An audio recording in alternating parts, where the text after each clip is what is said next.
Funky. All right, let's do it. So we're going to start in 3, 2, 1.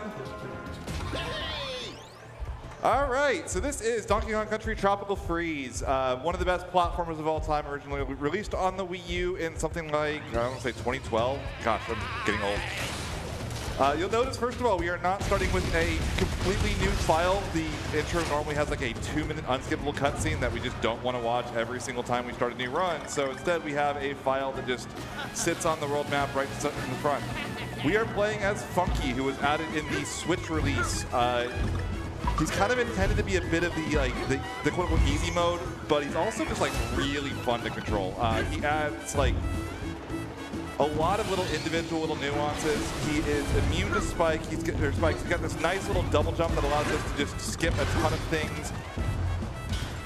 It is just one of the most fun ways of playing this game, regardless of kind of the, and we're gonna go right back up here.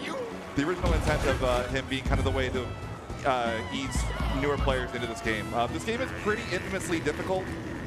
You're going to probably see me die more than a couple times over the course of the run. That's pretty normal. I've done a lot of speedruns in, gosh, 12 years now, and this is probably the one with the highest skill ceiling. The difference between a really good player in this game and someone like me is wild to see. Just absolutely absurd. You'll notice that we're rolling just about everywhere. It's about it's the fastest way of moving. It's also really kind of consistent. One of the things we're going to try to do as much as we can at the very start of each roll, there's that little kind of pause you're going to see where Funky, we're going to just taking advantage of the spikes immunity there a little bit. But there's that little pause at the start of each roll, and that little pause, I think we're going to try to mitigate as much as possible by either bouncing off enemies, jumping, so on and so forth. It's not the end of the world if I take a couple extra roll starts here and there for consistency. I absolutely will. And that's 1-1. That's the first level. First world's obviously a lot easier, you know, trying to ease people into the game. We have a joke in the community that World 2 is where the game starts to actually throw pits at you. But for now, any little mistakes are pretty recoverable. But yeah, this game is incredible. Has a very long and storied speedrunning history. It was pretty much designed in a lab to be one of the best speedruns possible as well. If you look inside the game, once you complete levels, there is a built-in time trial mode. And I don't know who their playtesters were to set some of the what are called shiny gold times, but they had some really competent playtesters on staff where they're setting those times for the individual levels. There's a category in this game, it's called file completion, which is you do literally everything in the game. You do all the puzzles, all the Kong letters, every level. You have to do them like 3 times. You have to do them all on hard mode as well. There are maybe 25 people that have purchased this game that have a fully 100% completed file of this game, regardless of the mode, like whether it's funky mode or with the original Kongs. On the Wii U, it was like, we legitimately like counted, there were maybe 7 people that could have possibly had it. So right here, one of the nice things about rolling, we can kind of skip along the surface of water. We're going to use that to not hit this little guy. We need him to get us into this little barrel. It's going to complete the level. That saves us having to wait for that whole sequence of that boat moving across the entire level. That is 1-2. But yeah, so each of the individual Kongs in this game, when you play as Donkey, have different power-ups. There is actually a world where you're playing as Donkey because, as it turns out, Funky is not nearly as good underwater as Donkey, or especially Diddy. Diddy turns this game's underwater levels from being kind of a chore. People let it, like, you know, everybody, the classic meme of, you know, platformers is like, oh, the water and the ice levels are the worst. This game's actually like kind of bucks that trend. Didn't hold the grab button long enough there. But yeah, the underwater levels and the ice levels are actually some of the most fun in this game. So right here, we got to go up this as quickly as we can, and just did not quite hold that rope long enough. That's fine.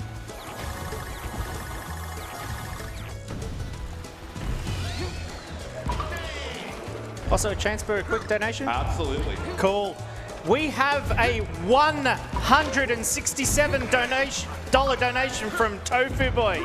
Keep up the great work, everyone. Which that means we are sitting at $9,500. I want to see it going up to 10,000.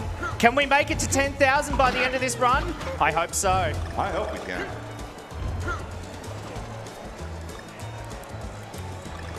Some kind of fun stuff there. I picked up a barrel in the middle of the level. It doesn't really, I didn't need to, but A, it looks really cool, and B, it's kind of nice and safe to do for a marathon setting. Again, I'm going to probably take a couple of deaths here over the course of this run, but that's totally fine. Again, that's expected. I think like the world record run of this game for like the first 3 years of its existence had like hilariously bad deaths like left and right, like stuff that just would not fly. But again, this game is very difficult to execute over long periods of time. Just curious, how close are we to that big 10K? Ooh, $500 off. We can definitely get that.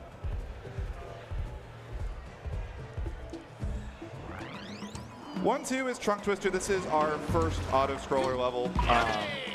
It's Donkey Kong. You gotta have minecart levels. Like, that's just how it is. There is actually a lot of like secret tech to these. You're gonna notice I'm gonna try to jump while going down hills. I'm gonna go slightly faster. I'm gonna try to jump up going up hills. The difference between doing this level as perfectly as possible and just like average is about 4 seconds, which is not a ton, all things considered, but like it does really add up. So like right here, we're gonna go right here down to the bottom, take our jump right up. And then right here, there's this nice hill. We're gonna jump up it so we don't lose speed going up the hill. Grab this speed right here, take the hit, that's fine. We don't really care. We're gonna get this heart right here. Monkey mode also gives you an extra heart while doing any of the auto-scroller levels, which is nice. We don't need it, but we're gonna use it anyway. Right here, jump up this, go slide down just a tiny bit, get that speed boost, and then just start jumping. There we go. Bop on the owl, go up here, jump up here so we don't ride up that hill. Jump up that hill, land down here, and jump right on back up. We're gonna bop this guy for fun. Some of the fun stuff they did in this game, they started doing this like 3D perspective for the auto-scrollers. A lot of them do not go straight sideways. One of the levels in this game that we don't actually do in the speedrun because the route to get to it is extremely slow, but it is probably the most fun auto-scroller level in any video game I've ever played. If you haven't played this game casually, I highly recommend it. Just picking up all the Kong letters. If you do a 100% speedrun, you have to get all of those because to access the K levels, which I believe we'll be doing at the end of this run as an incentive. Thank you again for all of your generous donations over the course of the event.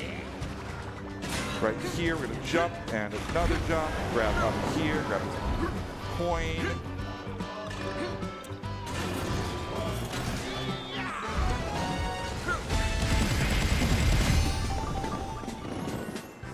There's no reason to punch the barrel there, but it's kind of fun, so we're going to go ahead and do it.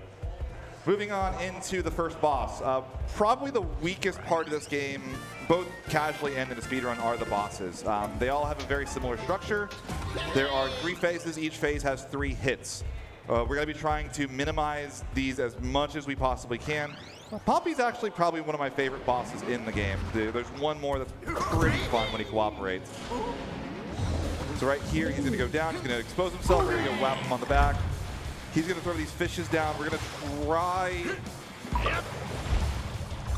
to catch this one up in the air. Nope, we're not going to get it. That's fine. You can catch that by jumping off this guy with the shield on the left here. He'll bop you up into it. Timing gets a little tricky. It's real easy with Cranky, but Funky makes it a little harder. Try again. Nope. No. We'll let this guy. Okay, come on. One thing about, if you haven't played a Donkey Kong game before, the Kongs have a lot of weight to them. Momentum is a huge thing in these platformers, and like controlling Funky or Donkey is extremely difficult. It takes a lot of time and a lot of skill. Again, when I say this game has a massive skill ceiling, I absolutely mean it. So we can't hit him while he's doing this little flippy-floppy thing, but right here he's going to come right down and go expose himself again. He's going to throw a bunch of little penguins here. We're going to roll right through him. It's going to kill them basically the first frame possible.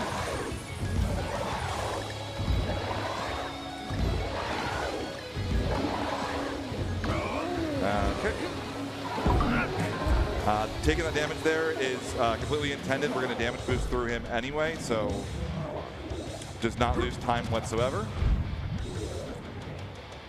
And he's going to go right on through again. That should be the entirety of phase 2. Moving on to phase 3. So he's going to get kind of redder each time. He's kind of mad. So right here, we want to make sure we kill all these penguins. If we leave any of them around, this little phase is going to end a lot slower. All right, let's see if I can get this here.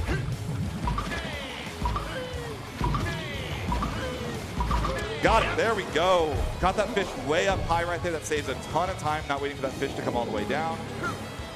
Once again, we're going to just damage boost right through him.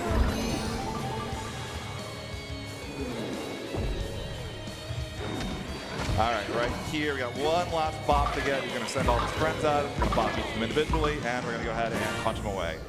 And that is the first world done.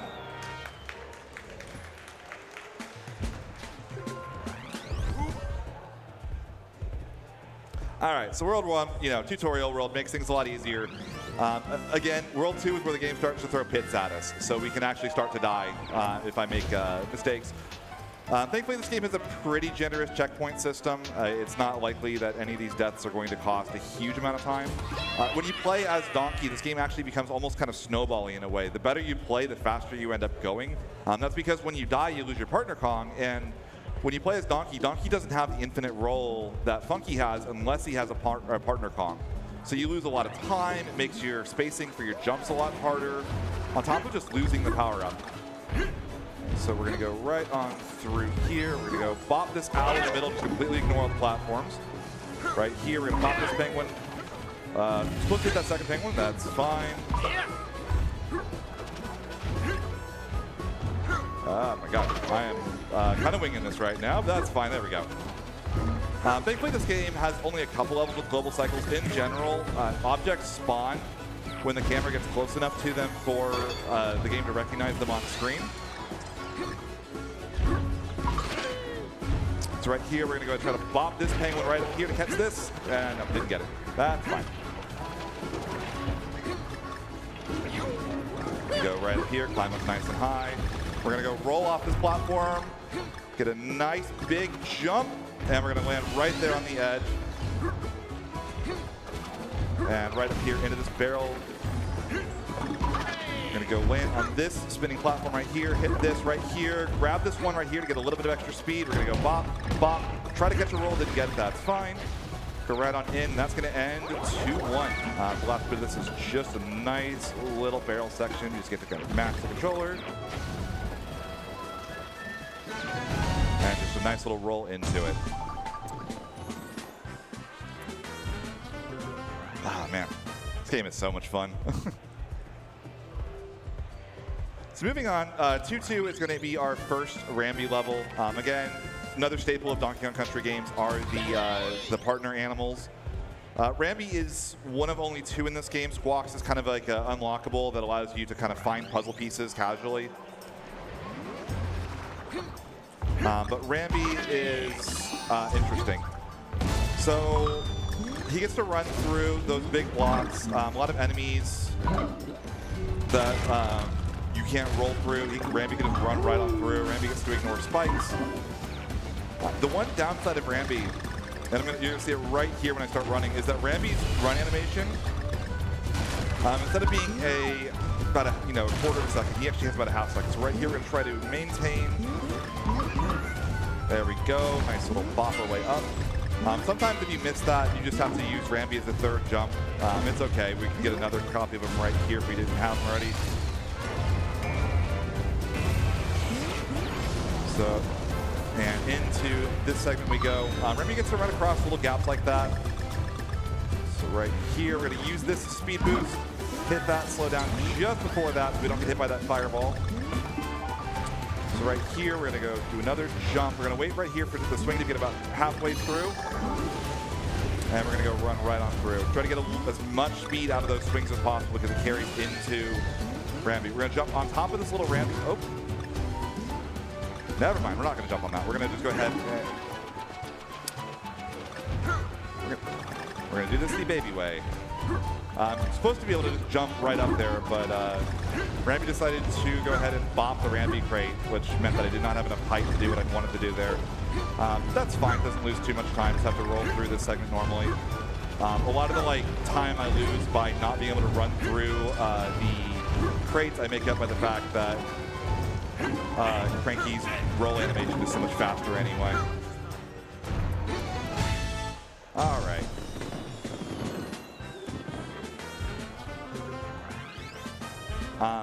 So casually, if you go through and you start doing all the time attacks, it's actually one of the hardest shiny golds in the game to get. Again, when you do the time attacks, there are 4 different classifications you can get. You can get a bronze, a silver, a gold, or a shiny gold. And the shiny gold times aren't even displayed.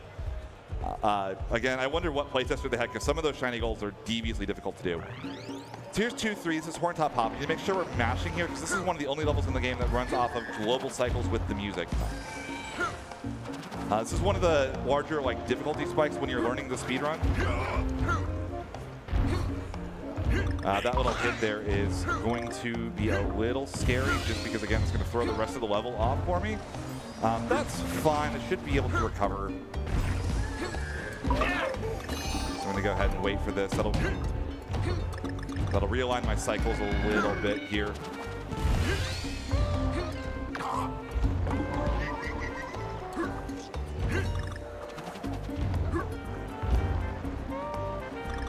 Just go roll right on through that.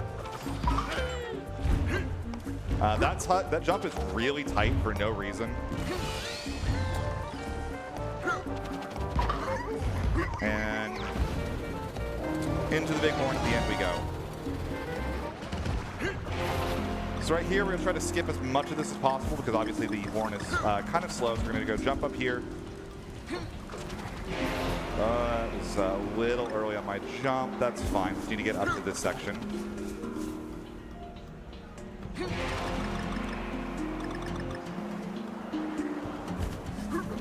And into the barrel we go. That is 2-3 down.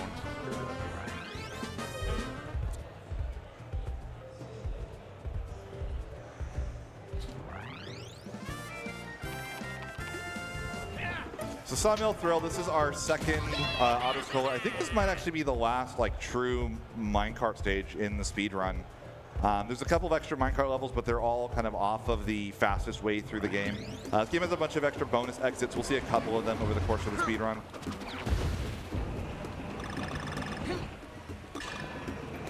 So right on here, we're going on into the Sawmill. This level has a lot of very funny quirks to it, based on, again, the fact that the minecart has kind of a strange physics engine. We're gonna jump up here, ride this down a little bit, ride that, and jump through there. Get the speed from the hill. You see a little bit of that speed up right there. We're trying to carry that as long as we possibly can. The log flume is basically a minecart, except it can go underwater. So right here, we're gonna go take this, get a nice big jump. One of the best things about Tropical Freeze, Returns is a great game. I think they're actually re-releasing it this year on Switch. But the music in Returns is very kind of eh. They were kind of afraid to do anything too different or creative with it. For Tropical Freeze, they went out of their way to get the composer from the original DKCs. And David Wise did some incredible work on this game. It is some of the best video game music, just period, let alone platforms. We're gonna jump up here. Need to be careful not to press the jump button while we're inside the machine, because it just is an instant death for whatever reason. We don't know why. Why would you jump inside the machine? Speedrunners get very bored when doing sections like this and pressing buttons. Coming up, there's what we call the infamous Granny Hill. Is the one hill in the game that you do not want to jump up in a marathon setting. Right here, I do not want to jump up that. Right here, there's this segment right here with these platforms. If you jump up that hill, you go slightly faster into it, and you end up in a situation where the timing for those is just comically tight. And it's even funnier when you watch the individual level world record for it. You see that the optimal way of doing that is you jump up the Granny Hill, and then you do these little micro jumps on those platforms to even speed up going across those platforms a little bit. It's horrifying.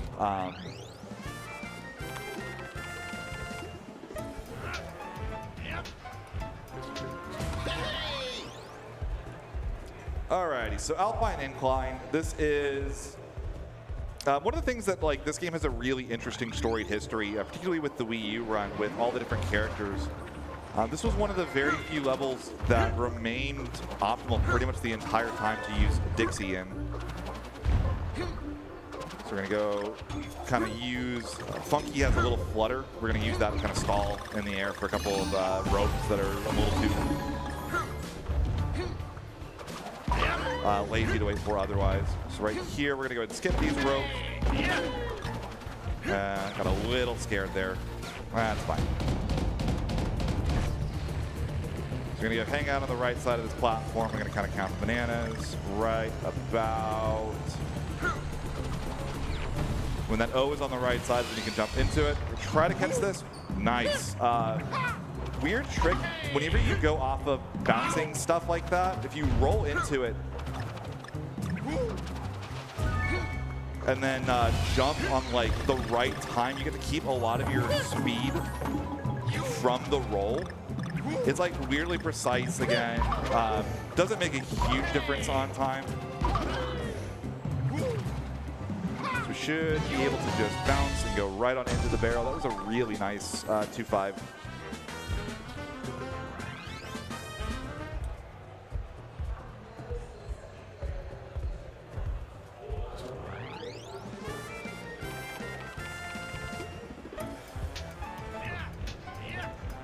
All right, this is the last normal level of World 2. This is Wing Ding. It's got these little ropes that you kind of hold on to. I think it's like the only level in the game you actually have them. Once you're on them, you can't actually speed up at all. You're gonna go bop off this guy, go up to the left, go right through here, roll through these bells to break the platform. Come to the tutorial, you have to kind of ring these bells in order to make things happen on this. We're gonna go bop that bell. But yeah, once I grab this rope, I can't speed it up. There is, like even when you let go, you go the same speed. We're gonna go right through there, get a nice bop off that.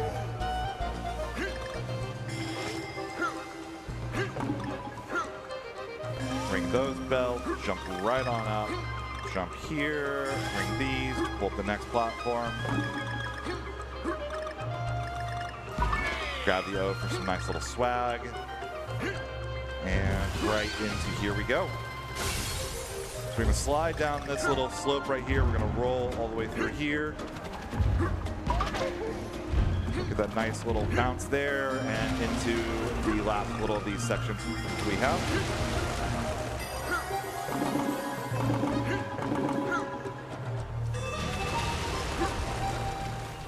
Gonna grab the N. So these jumps look really tight. They're not, but they are like a little closer than you would expect for relatively early in the game. Right here, we're gonna grab this rope. We're gonna try to use it to get some momentum. Popped into the wall there, that's fine. If you can keep a little bit of that momentum and slide all the way to the left there. So we have a nice little tower to climb here. So we're gonna go up here. Okay, forgot. We gotta do this. And there we go.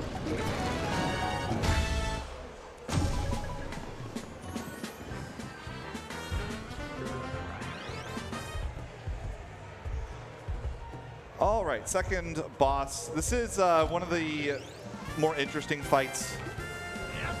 This is one of those bosses you can really speed up if you do things poorly, or if you mess up, you can actually lose a ton of time. I think the third phase of this fight, if I make a mistake, it's a full minute of just kind of sitting around waiting for the boss to have a weakness again. So we're going to just simply not have that be a problem for us.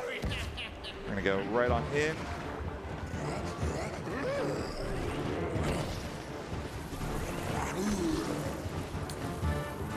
And we're going to find that the owl is the worst parent of all time for this. We're going to bop off that owl. All right, I'm going to lose a little time here because I missed that second one. That's fine. This first phase is not too much time long. So we're going to have to wait for one more little phase of these feathers. It's going to be like 2. There we go.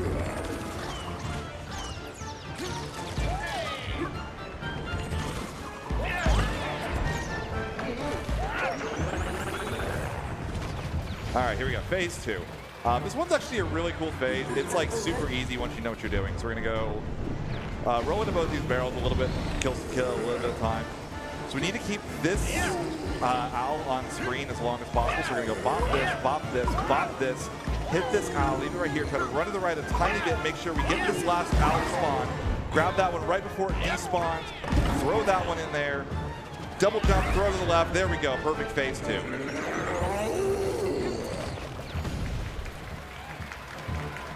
All right, here we go. Phase 3. We're going to have a couple of different of those feathers thrown at us. This phase, the boss is only going to spawn 2 eggs for me to throw at him. And if I miss them, I have to go through this entire phase again. Like all of this, all these feathers right here. We're going to have a bunch of little owl babies fly in from behind. I'm going to go ahead and just kind of roll through them.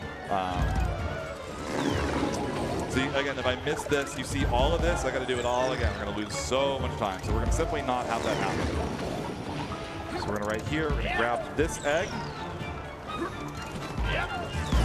Grab that. Need to hold on to this egg for the entirety of this next phase. We're going to go and drop a bunch of eggs on us from the sky. The save point for these is hilariously right next to them. So we're going to have this drop. We're just going to take a nice little step to the inside. All right, and then right here to the right. There we go. Very nice.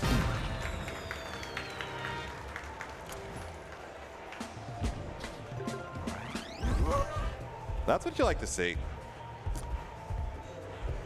Moving along, we are into world number 3 with probably one of the most famous levels in this game when it first came out, affectionately referred to as the Lion King level.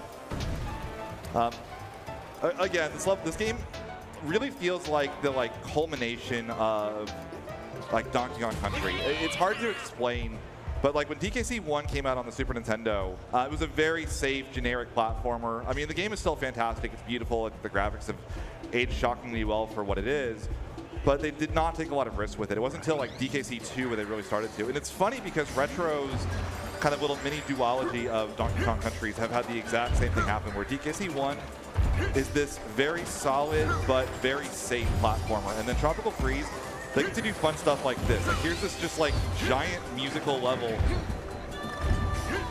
where, it's again, I don't know what else to describe it with other than just full-on Lion King sequence of things. We're going to go pop this owl right here, go right on through here. This level you can't speed up too much. If you look right here, this level basically runs in 7-second cycles. So I'm going to show you right here what the first of these 7-second cycles is. You see this little giraffe right here. It takes about 7 seconds for this giraffe to cycle the screen. It happens in time with the music. So as long as you do that first section good enough, you don't lose time there. So right here, we're going to show off the second cycle. Hopefully I can get through here. So we're going to go jump up here, roll right across this little gap. Try to get up the end of the snake's tail, and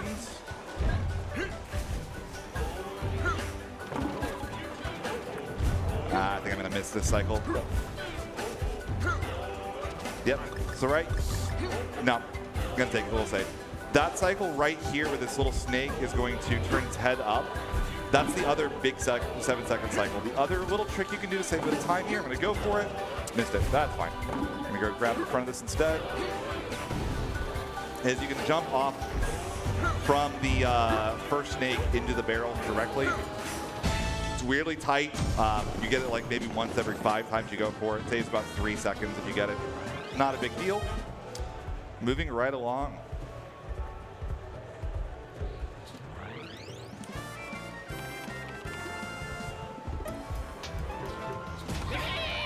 So the Tropical Freeze community has a fun little in-joke. If we refer to it as the sloppy baobab, which is this level just never goes right in marathons for some reason. I will do my best to not have a sloppy baobab. Again, shout outs to the entirety of the Tropical Freeze community. Some of the oldest friends that I have in speedrunning come from that community in general. People like Newbie, Spike Vegeta, Moo Akai. Okay, well, we are doing it this way then. Would not be a marathon without a sloppy baobab. That's all right. Roll on right through here. We're going to jump up to this. We're going to jump down, bob off this guy up here on top of the flower. Do it again. Just got to skip a ton of little sections there. We're going to roll off this, jump to this next flower. On our way up here, we're going to pop off this, roll, get a second roll, bounce there, and into the barrel we go.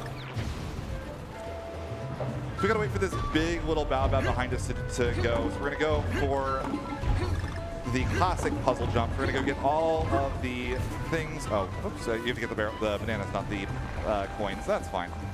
You can spawn the puzzle piece here. It's a community challenge. Just gonna jump over the puzzle piece as many times as possible. I forgot to spawn it properly. That's okay.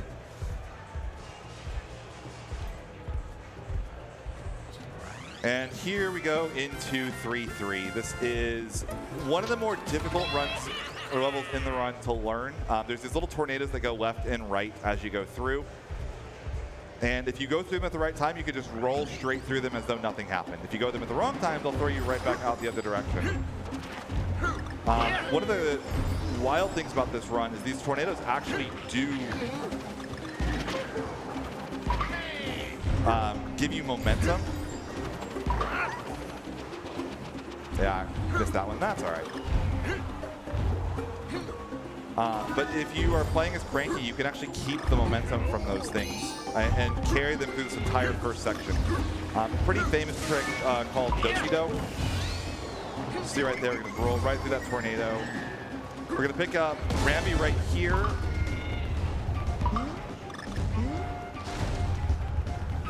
So we got to run into the little wind tunnel right here. We're going to jump over that first one. This next one's going to be random, whether or not it's on fire or not. It's on fire. It's unfortunate. We're going to lose a tiny bit of time here. We're going to run all the way to the right, double jump into the barrel, grab it as far to the right as we can, and we're going to go through this next section.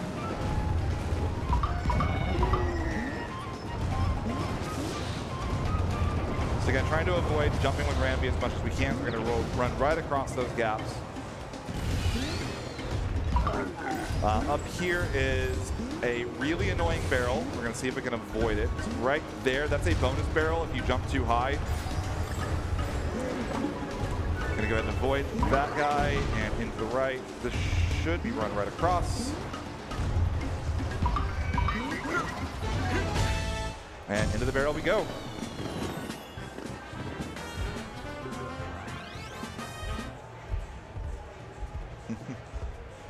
So Scorching Torch is a really interesting level. It's not particularly difficult for the most part, but we're doing this kind of in a way that like just doesn't happen casually. There's a bunch of little water fruits and stuff you're supposed to pick up and throw to put out fires as you go through. We're gonna ignore all that. We're just gonna simply not touch the fire.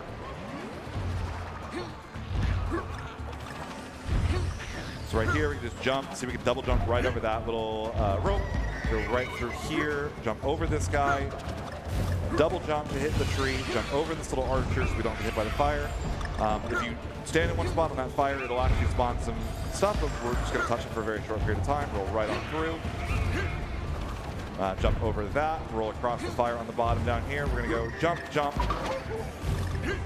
hit the tree. We're going to go down here, try to avoid the fire. We're going to get hit by this archer, that's okay. That's what we want to see. We're going to try to avoid getting hit by the fire here. That's okay. That's totally fine. Do a double jump here. We're going to go take the swing to the right. And into the barrel we go.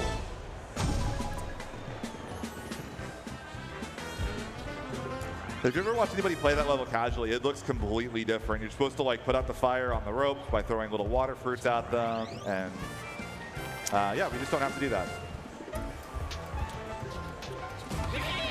All right, Twilight Terror. This is probably the most unfortunate level in the speedrun.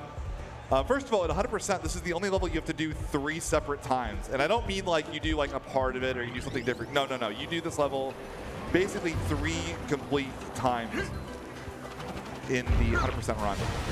And in any percent, we just get to do this. We just get to hold the button, hang out at the top. So these rocket barrel levels are essentially, people jokingly called them Flappy Bird when they first showed up. You get to kind of hold the A button to go up. You let go of it, you go down.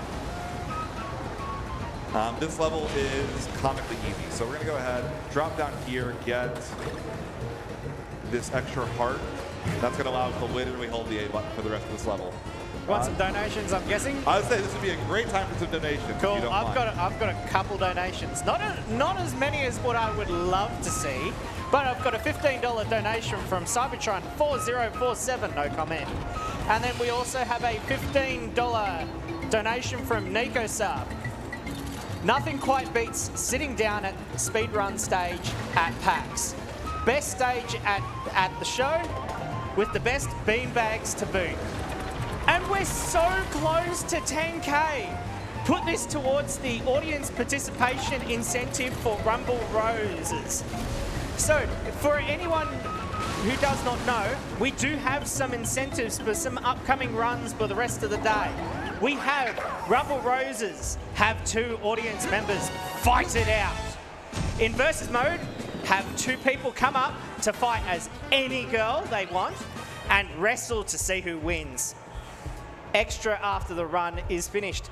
That donation was the only thing with $15.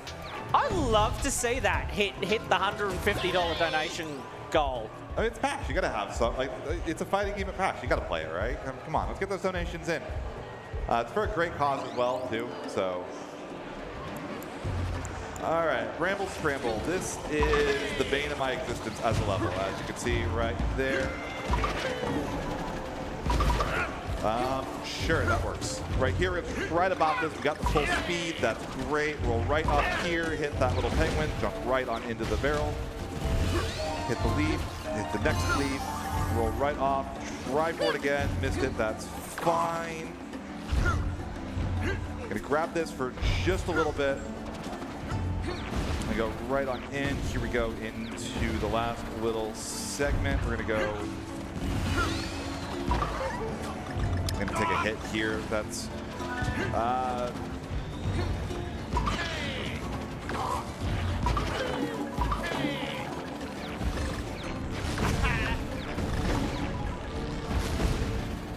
Let's take this a little bit slower. You put the damage boost through that at the end there, but take a couple too many hits on the way here.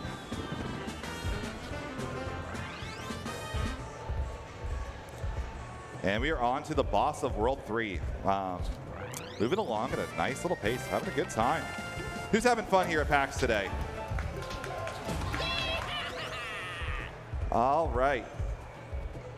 So Triple Trouble, this is one of the more interesting bosses. So we're gonna fight this monkey that's gonna, I forget the name, but he's gonna split into 3 separate bosses. And each boss technically has its own health bar, but at the end of each phase, the health is going to reset. So they're gonna go down, they're gonna swing this hammer. That's gonna technically like behave as though they have spikes. We're gonna go ahead and bop this guy by rolling into it. We're gonna roll into this guy, bop him. And we're gonna bop this one right here, which is going to end phase 1. So each time you defeat one of them, hit them 3 times. You see how the color changes from that dark blue into a light blue into almost like a white. That's how you know how much damage each one is taken. So this one's gonna go down a little bit too far on the left. We're gonna go bop him. We're gonna bop this guy on the right, over there. We're gonna drop down. We're gonna hit this guy. This one's gonna jump right back up.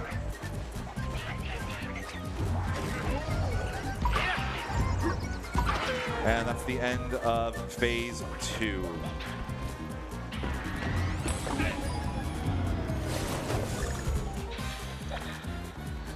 All right, so here we go. Phase 2, he's gonna be doing the swinging. He's gonna throw all of these fruits. It's right here, and then we're gonna get our first bomb to deal with that, Kobe. So right here, we get one more phase of the monkeys swinging at us. The illusions don't matter, just the main one does. We're gonna go right over here to the right.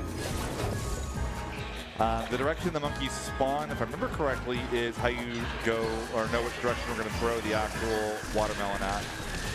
You go ahead and get a nice little double jump, not take the damage there.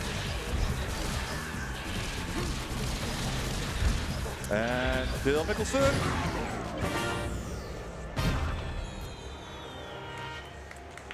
That is World 3 down. All right, World 4 is a special world. World 4 is the water world.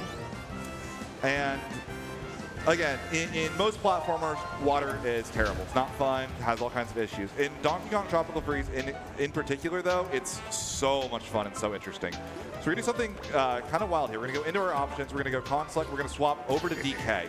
And that's because Diddy is just the king of underwater segments. That does mean we're going to lose Funky's infinite roll when we don't have Donkey. It does mean that we have the ability to kind of have our deaths snowball a little bit. But I think it's really cool that we kind of get a little bit of everything on this run. So we're going to roll right through here. So you'll see me try to do this like spin, and then I'm going to try to cancel the spin. That's going to allow me to kind of get the speed from the spin. Without the downside of it. The downside of spinning is that it kind of locks you in a direction. Diddy has the little jetpack though, which underwater is so fast. Like you see just the sheer amount of speed I'm getting. Underwater, Diddy gets the jetpack. Dixie gets the ability to use her hair control to go through currents. We're going to use that in a little bit. And Cranky gets the cane, which allows him to bop enemies underwater. We're going to use that as well for the final boss, for the boss of the world to hit an area that we're not supposed to. We're going to go right under that little fish. We're going to go spin through this one up here. We're going to go a little slow so we don't bop into that. Ah, dang, missed the cycle there. We're going to go swap to... No. That's not ideal. I need to take it down. Unfortunately, I do need either Diddy or Dixie for this, and just barely caught that. So we're going to go wait for just a little bit here. Unfortunately, you do get the extra hearts in funky mode, so we're going to wait just a little bit. Pretty silly way to have your first death in the run, I'm not going to lie. It's kind of a new one for me. All right.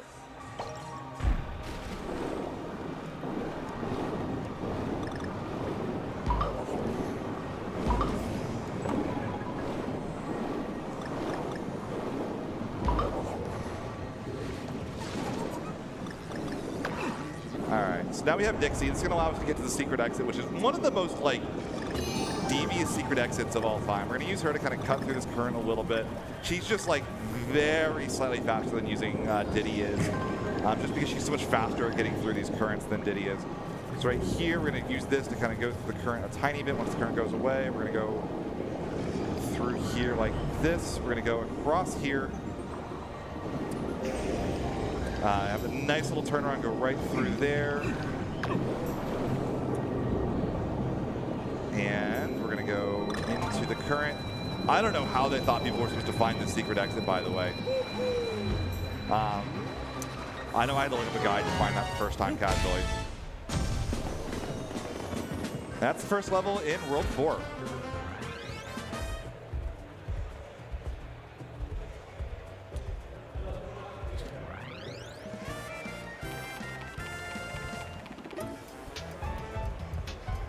So up next, we have Rockin' Relics. Rockin' Relics has one of the coolest songs in the entire game. It's used in a couple levels, but basically they took, David Wise took the water level music from both DKC 1 and DKC 2 and just combined them.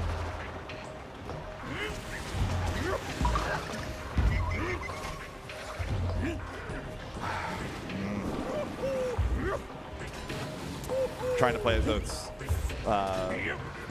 So Dixie has a double jump, but it behaves differently than how Cranky's does. And I am a little rusty at using the other Kongs. So each of the different Kongs has an ability. Diddy has a jetpack. Cranky has this little cane that allows us to pogo across spikes. It also allows us to avoid having to use extra rolls. He's used for probably 80% of the Donkey speedrun as the most important partner Kong in the game. Gonna go right through here. We're gonna roll across here. Very important setup right here. We're gonna use to get to the secret exit. We're gonna roll down, grab this banana, full pogo, and right on into the secret exit without losing a beat. If you don't do that, it's just like really complicated. Like, okay, I'm supposed to like wait and bounce off of it, but turns out there's just that little banana is in the exact right spot to know when to start your double jump. We're taking the secret exits for World 4. You see how we just have fewer levels? This is probably one of the slowest levels in the speed run, but it's still so much faster than doing an entire extra level that it's easily worth it, on top of Rock and Relics being a very quick level in general. So instead we get to do Show Let's Roll. What do you even say about this level? This level's a really neat idea. It's kind of meant to be this underwater puzzle. You're supposed to go through and get all of these keys to unlock chests to find your way out.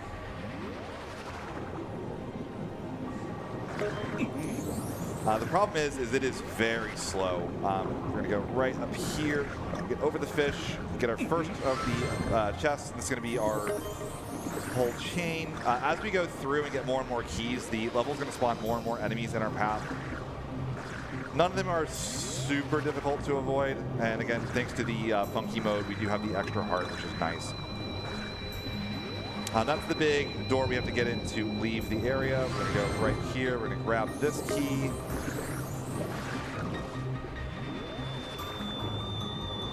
All the way across to the end of this section. We're gonna try to go quickly, and we missed the last banana, that's fine.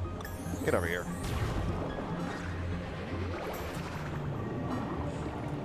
Go grab that so we don't run out of air.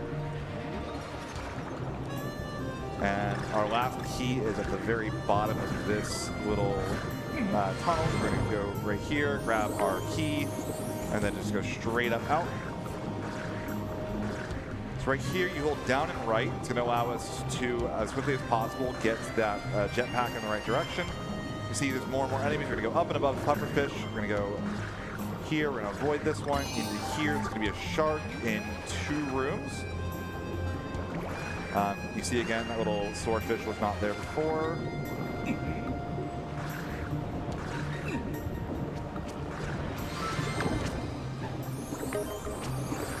So to go all the way to the right, this is the final boss key. No matter what you do, the shark actually can't touch you on the far right here for some reason.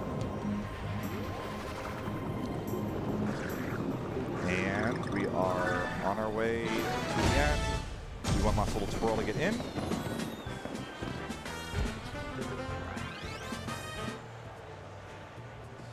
So up next is probably one of the hardest levels in the entire speedrun. It's a really, really neat level. We're going to have to swap from Diddy to Cranky in the middle of it, and then we're going to swap back to Diddy so that we have Diddy for the start of the next level at the very end. The intro of this is going to be kind of cool. We're going to go roll to the right. Hopefully I pull this off. We're going to go roll through that guy, grab the bomb, use it, hit that penguin before he goes too far to the left. That allows us to skip him all the way across. Right here, that's going to line up perfectly for the Cranky barrel. We're going to grab this. We're going to bounce off this guy right here, full pogo, right onto the right, into the barrel. And on we go. We're going to go right here. We got to wait for this platform to go. So we're going to grab these bombs and throw them off. This left penguin's going to throw his first. We're going to pogo up, get it as early as we can, throw it to the right, bop off the penguin, into the barrel we go. We're going to roll through here. Take this a little slow. It's very easy to accidentally catch that. We're going to go into this barrel, and there we go. Skip that whole cycle there by timing that properly. We're going to take this a little slow just to be on the safer side. Grab the Diddy.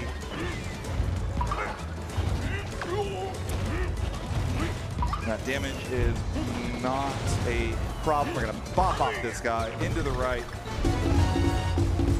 You can jump off to the left there. I'm always really bad at timing it with Diddy, so I always just pound through. It saves like less than a second to jump off and then jetpack in.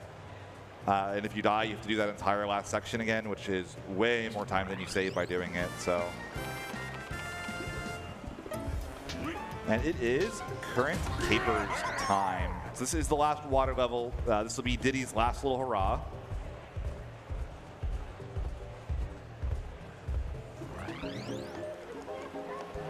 This level's a lot scarier on normal donkey mode because again you have one less hit for Diddy, and you're going to see us right at the start of this level.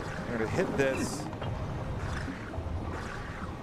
We're supposed to hit this, wait for all of these little urchins to go across. We're just going to go right through them, save the animation.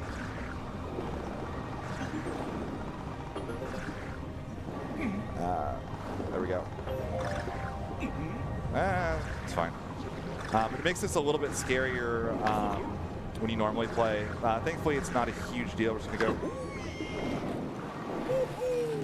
right on through here. We're going to go grab this partner barrel anyway. We got to refuel our hearts. Here we go through this little segment. We're going to go across the current. If we do this properly, we can do it with taking only a couple of hits. Even though we're going against these urchins, we're going to take one more. Oh, wow. Only one hit. That's not normal for that. So we're going to go right through here. We're going to wait for all these little things to go down. Need to watch if you, for whatever reason, this wasn't in the original Super Nintendo Donkey Kong, but DK has an air gauge in this game. So if you look over on the left, I have the Kong Pow gauge, which is a mechanic that is not used in the any % speedrun. But you also have a air gauge, so every now and then I have to kind of go through a bubble, or I lose my, I start taking damage. So you're right through here.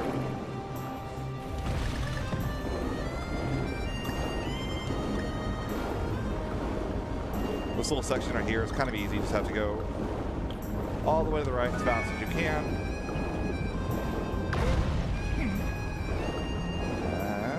Down we go.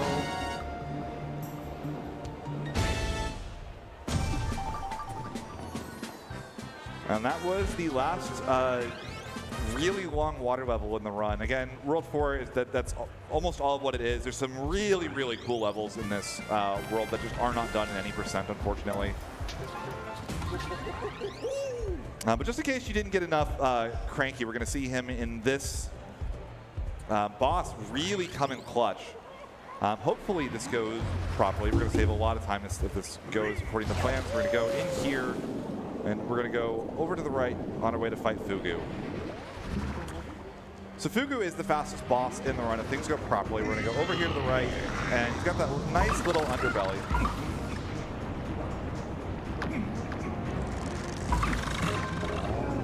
All right. Cool. So that allows us to just kind of skip the entirety of that first phase. He's going to go all the way over here to the left. We're going to go stand right here, turn left, wait for him to hit us. We're going to step out. We're going to let him hit us back into the corner. We're going to use that.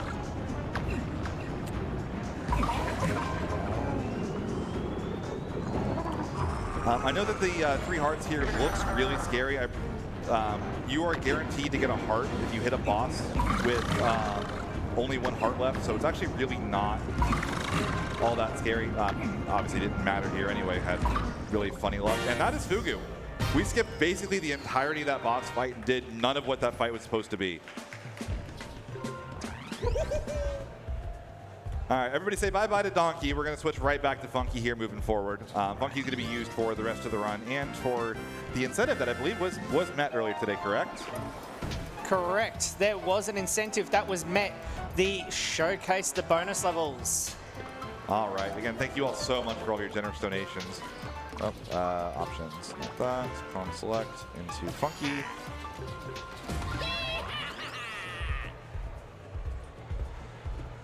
So World 5 is a pretty big difficulty spike for the speedrun. This game starts to get very difficult very quickly. Checkpoints become scarcer, Kong barrels to refuel your hearts become a lot less common.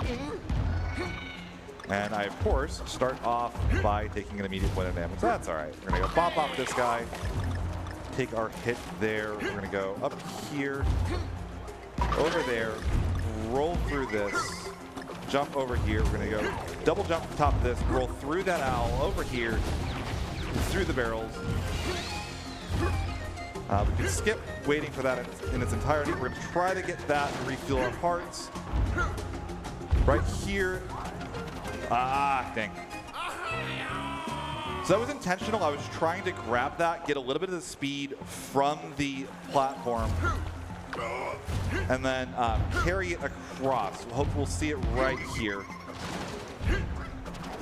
So we're gonna go here, grab this, start moving, bop, bop, roll through that.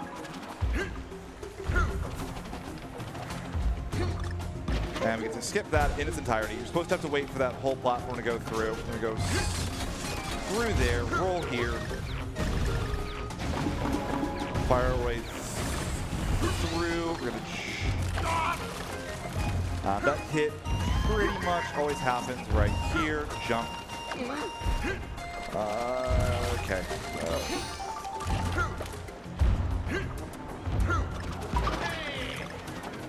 And into the barrel we go.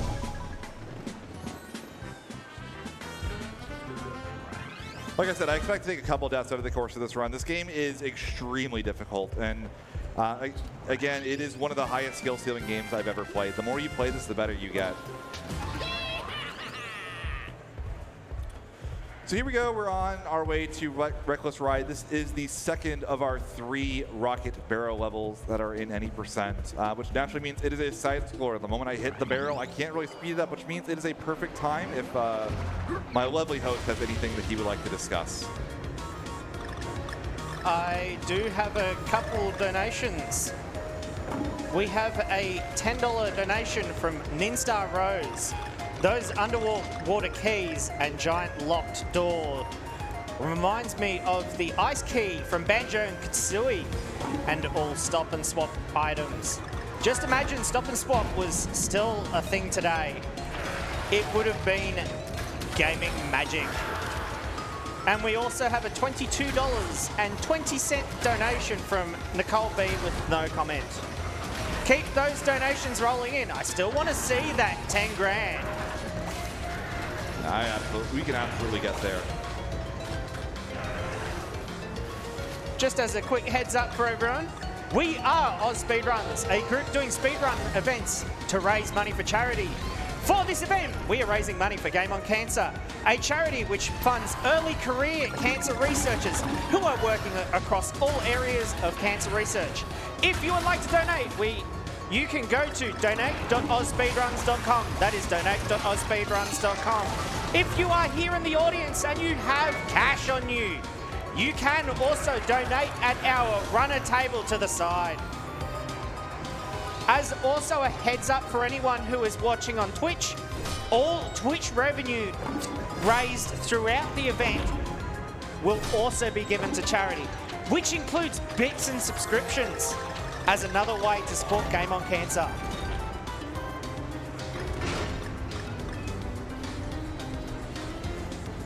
Alrighty, we're coming up on the end of this run. We're going to say hi to my good friend Penguinji, who got in the robot. Here he is. Hi, Penguinji.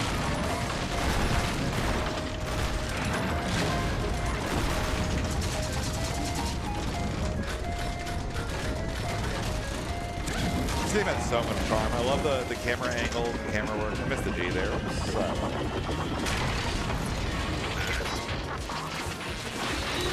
It's really funny if you watch the individual level leaderboards, which again, you can just do in-game. The speedrun mode for this game, like when you do just individual levels, is really, really well done. And you can watch the replay of every single time it's ever been submitted to the leaderboards. And like, the rocket barrel levels are like, just frame races. It's like who gets to the barrel faster and who gets from the barrel to the end barrel faster. So here we go into Fruity Factory.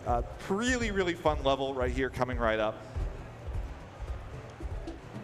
So we're going to start off. We're going to go get our little roll going. We're going to bounce off this plant, grab the rope to the left here, bounce off the plant again on our way to the left. Going to roll right. We're going to double jump, get up to the top there.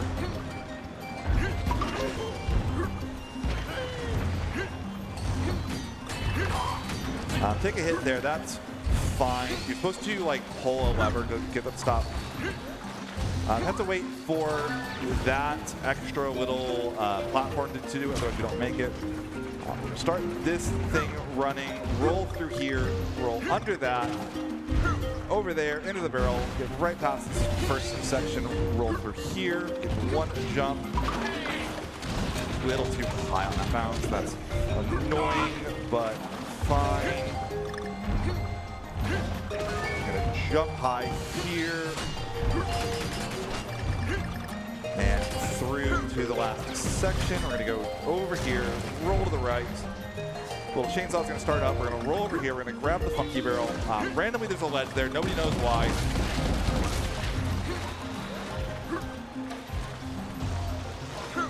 So once that little lower platform spawns, you're good to go. You can roll right off of it. You hit the platform, you get the double jump and the into the platform right there. So all we have to do now is wait for the last of these little grapefruit slices to get us up to the gold barrel. Quick donation read. Absolutely. We have a $200 donation from Sachet Cat. No comment. Keep it rolling. We are less than $250 away. I want to see that 10K. Absolutely. We can definitely get there too. Into Panicky Paddles. So this is the one kind of watery level that Funky actually has to do for us. We're also going to be taking the secret exit here. Jam and Jams is a very fun level. It's got a lot of speed tech, but it also is quite a bit slower and also less interesting than the route we're going to actually be taking. Try to grab the funky barrel there and throw it, but just did not quite get the input in time. Gonna jump over that ridge, right behind the bird. We missed it, that's fine.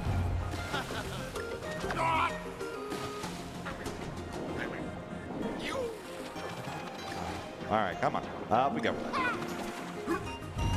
These are gonna be in very, okay, we're fine. Again, the most things in this game spawn based on the camera and nothing else. Like right here, I'm trying to go as far like to this point as quickly as I can, just to make this guy throw this watermelon faster. You have to have him throw that to proceed. Jump up here, grab the handle.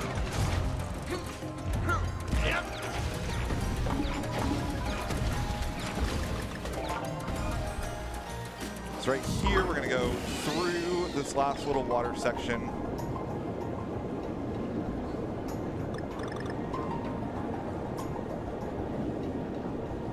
We're gonna take a hit up here. It's just way faster to take the hit than it is to not. It's okay, we've got 2 hearts. We're way more than we need. Only one that matters is the last one. Anybody that's played any TCG knows that.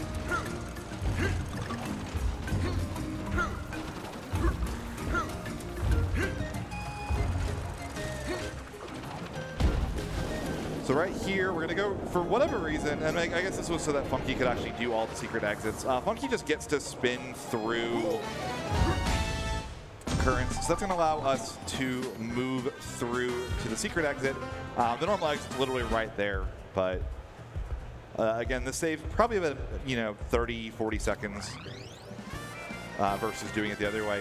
It ends up being a really tense level as Donkey because you have to have Diddy or Dixie to get to the secret exit in that level. There is no other workaround, and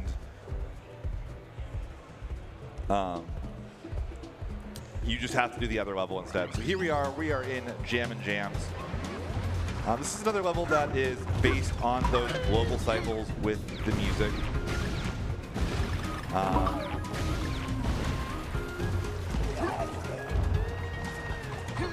Gonna bop this, bop there, bop him, land up here, go through here, jump. We're gonna wait for this, roll.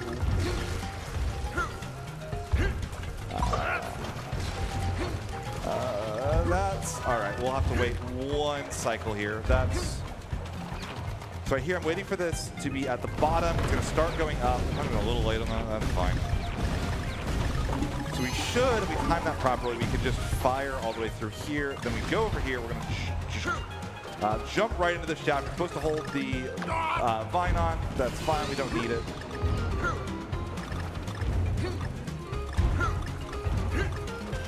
And into the last section of the level we go. Gotta wait for this smasher. So we're gonna bop this 1, 2, 3 times. Get the double jump. We're gonna try to get a roll. We did not get the roll. So we're gonna have to go barrel by barrel. What you're intended to do there is supposed to roll off that ledge, hit the owl, and then bounce straight into the barrel. But that roll timing is like shockingly delicate for whatever reason. It just does not come out sometimes. Again, doesn't lose you much time if you don't get it, but you always go for it.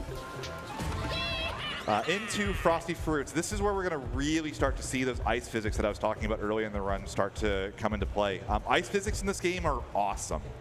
You are allowed to keep momentum from things that push you forward, and then add the roll momentum to them. So we're going to go right on through here. Take that hit, that's fine. Roll right through, double jump, do this.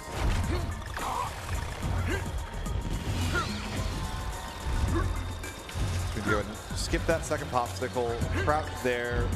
We're gonna go ahead and go under here.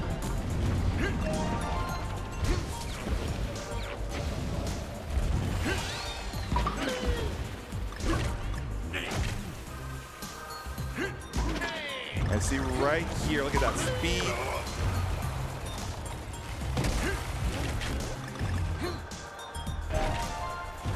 I am gonna have to be a little bit careful here at the end because I've got just the one heart. I'm a little fast and loose with damage normally, but that's fine. Thought I could make that. Talked about being safe and then wasn't. That's fine, we get to show this off again. So we're gonna go right here, bop this, get that roll. Look at all of that speed we're getting to carry over into this. Get the crouch down.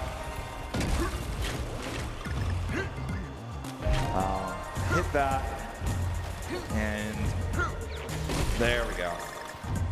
Heads up, we are less than $100 left before the 10K. All right. And that is the last normal level of World 5. Less than $100. Come on, we can get that.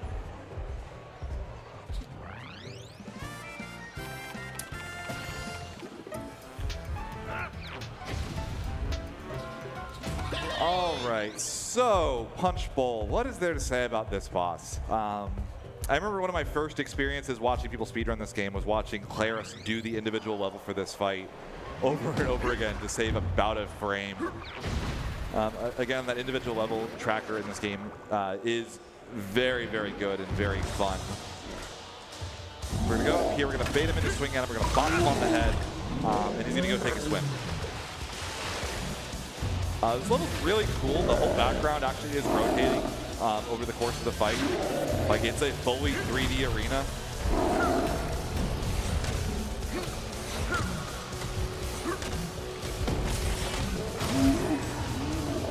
Play it a little bit safe there. Make sure that I hit him with that bomb. Don't lose the extra hit for free. So he's going to wind up again. And we're going to bump him on the head again. So now we're going to go into phase 2. He's going to climb right back up because he's a little more purple from all the times he's fallen into the juice. So right here, each of these hits, he's going to go kind of sliding through, and he's going to get really dizzy. He's going to bop him once he finishes getting dizzy. This whole little platform does fall under ice physics, by the way.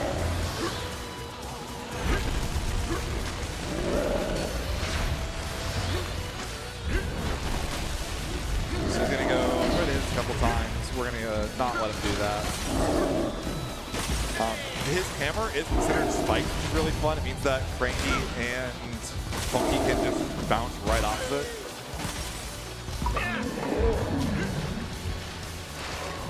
Way back when I used to play this game a lot more regularly, I would bounce across it all the way left and right, but a little nervous of making a mistake with that. If you fall off here, this fight takes a solid, like, almost 3 minutes to do. Can I make an announcement here? Absolutely. We have hit $10,000!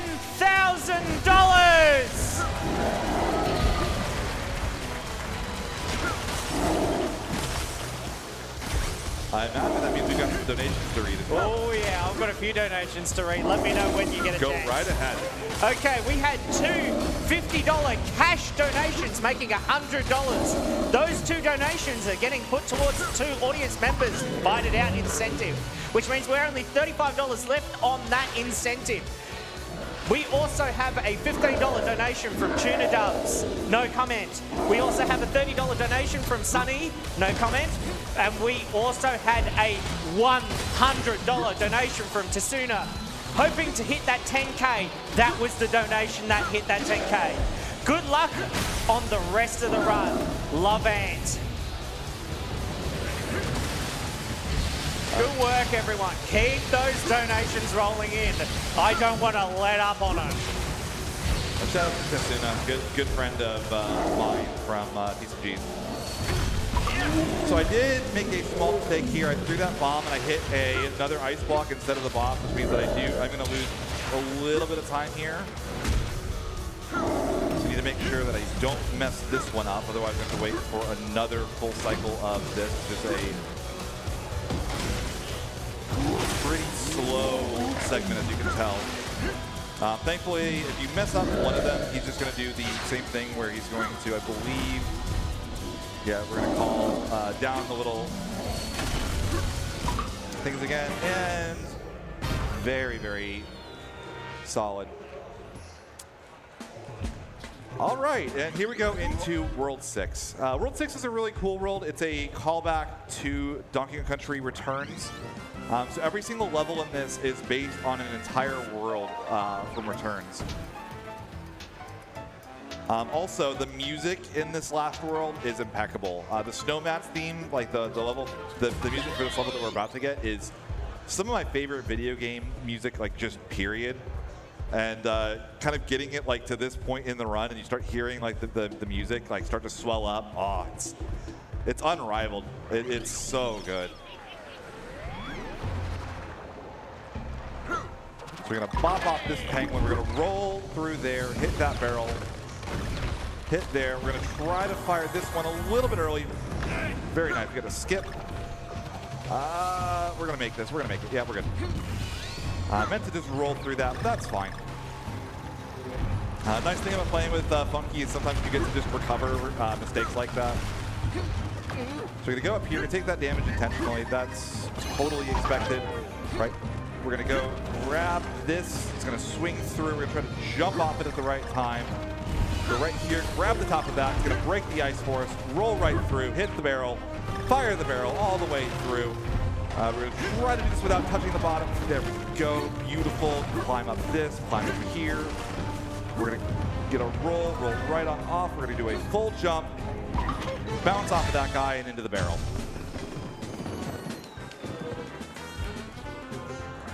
That level feels so good to do when you do it properly too. That big blind jump at the end is, it's terrifying, but it's so satisfying when you actually nail it.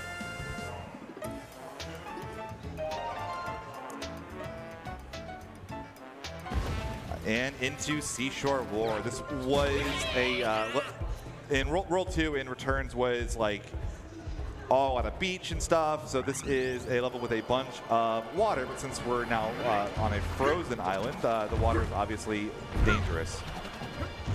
We're gonna roll through here, bop off this guy, roll all the way through. We're gonna try to keep some of this speed from that hill. Bounce here, up here, through there. I'm gonna go under these guys, over there. We're gonna try to bounce off this fish. That's fine. We're gonna go ahead and skip all these ropes. We don't need those. Funky is too cool for that, usually. Bounce off of this, roll through here, off the helmet, over here, through. Double jump, I'm gonna go ahead and save the hit since I take an extra hit that I wasn't intending to. 1, 2. Then we're gonna take an intentional point of damage there to throw us all the way to the end. It's a little annoying. There we go.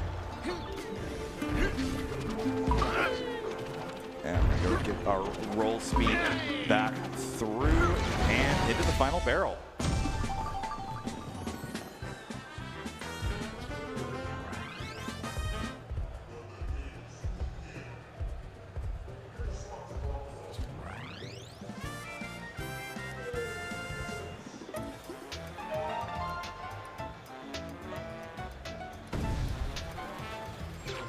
And into Aqueduct Assault. This level is actually one of the easier levels in World 6. It does not make it easy per se, but it does mean that there are a lot less ways this level can go horribly wrong for us, which is nice. We're going to go double jump up the top of this, roll down here, pop off this penguin into the barrel. We're going to go hold the jump button to get the far bounce off of that. Bop off there, bop him. Double jump on top of this, through here.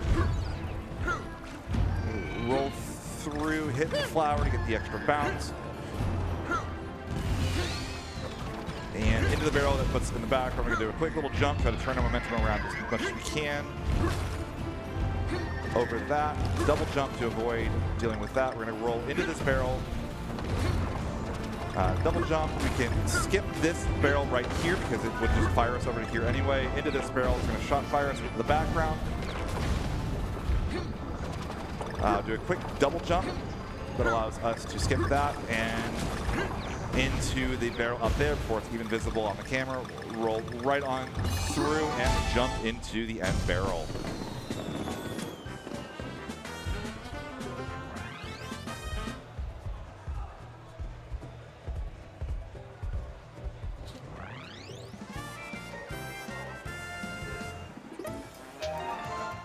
We are moving into our final auto-scroller of the run. This is Blurry Flurry 6-4 in Returns was the auto-scroller world. This was the level with a bunch of minecart levels and rocket barrel levels. And this is the hardest of the rocket barrel levels in the entire game. Obviously not too difficult for someone who's done this level many, many hundreds of times, but it is kind of funny. A lot of these corridors are really, really narrow. It's not uncommon for one hit to represent getting hit twice just out of nowhere. Like if you go a little too low here, you just don't have time to recover. You go right on up through here, avoid that. Go drop down here, grab these bananas for a little bit of fun. Okay, that's not a hit that I would have liked to have taken, but that's fine.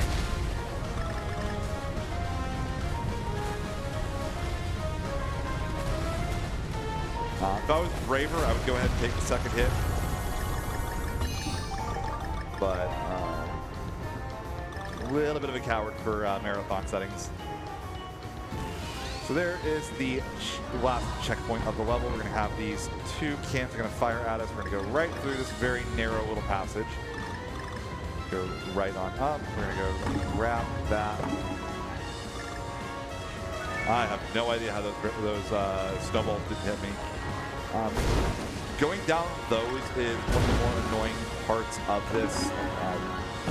Again, like when you go down, the rocket barrel is like very heavy when you're like steering it. Go up through this little shaft and go right on down here. Back up to the top. There is a piece if you get all the stuff through there, which I did not.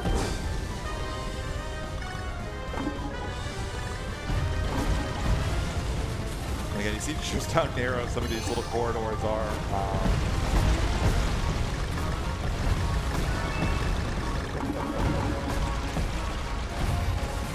Right here, watch the icon in the top left corner. I don't know if you know this, but snowballs are actually minecarts. Just for future reference for anybody that didn't know. This section's really easy. Just jump anytime that there is an opportunity to jump. Look at the bottom, no problem.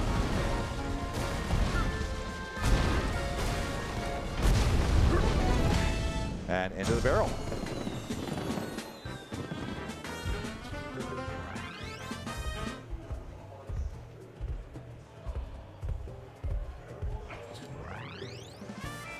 So there's a couple of silhouette levels in this game. It's going to be the only one that we're going to see in the any percent funky mode speedrun that I'm doing here.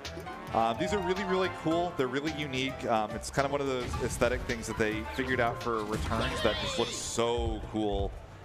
And it really, you know, it's funny that like an HD console and like, oh no, this like platformer looks awesome, but like, tell me this doesn't look. Oh no, sorry, we're one level away from that. This is Forest Folly. This is The hardest level in the game to speedrun. I'm going to go for a trick right here. I'm probably going to fail it. I apologize in advance. Thankfully, me failing it does not lose a ton of time. So I'm going to bop up here, hit this spring, spin off, go for a double jump, and I missed it. So that snowflake there, you can bounce off of, keep the speed from that spring. Yeah, we're just going to go ahead and take this a little slow.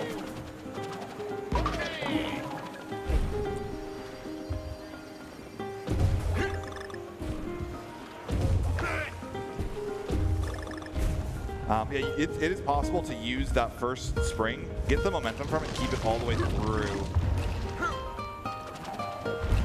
But it does, it's not easy. It takes a lot of practice to do that consistently. I hit my double jump a little late there. That's all right. Roll right through here. Pretty weird spot to die, actually. I don't have a lot of experience navigating from that checkpoint. We're gonna roll here, bop that guy, bop there, and into the barrel on the right using the momentum from the spring. So there is a third boost. I have gotten it one time ever. It is the only time I've ever had a viral tweet, which if you've ever had your phone blow up from 6,000 retweets,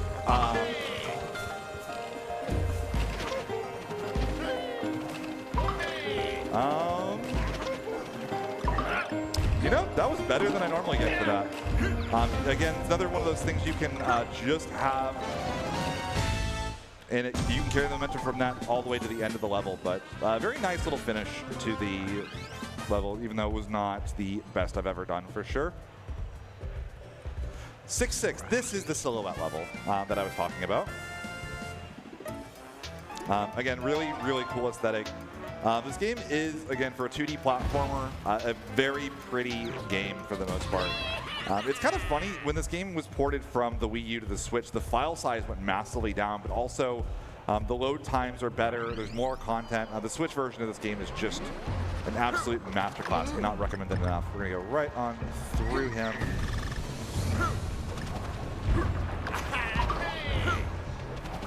Ah, dang.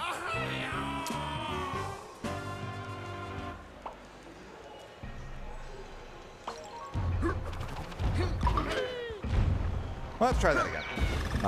Fire through here, roll, take the hit, and into that barrel. That'll work. Big damage there, does not matter at all.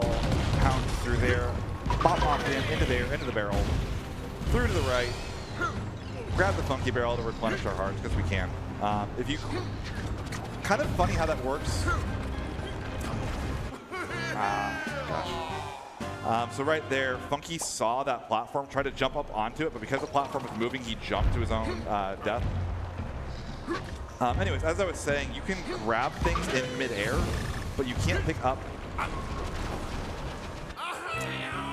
You can't pick them up if you're still on the ground. So in order to grab that barrel the way I do it, you have to do it while you're still in the air.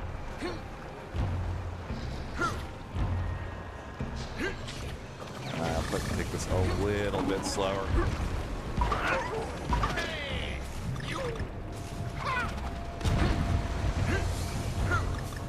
And up here, bounce off the flower, off the penguin, through here.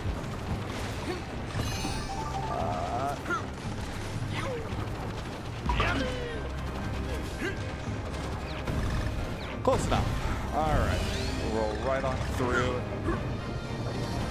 Again, another sample of that incredible David Wise soundtrack. This last section right here, I'm going to try to jump to specific platforms just to spawn the next segment of it. Right here, we hit this owl. We're going to go roll through to the right.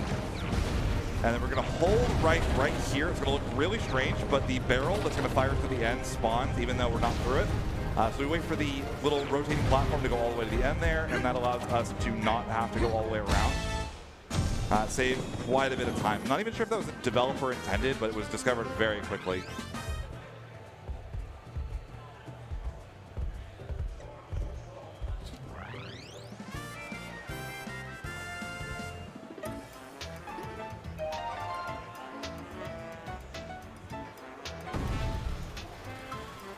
on we go to Frozen Frenzy. This is probably, I would say, the third hardest level in the speedrun to do.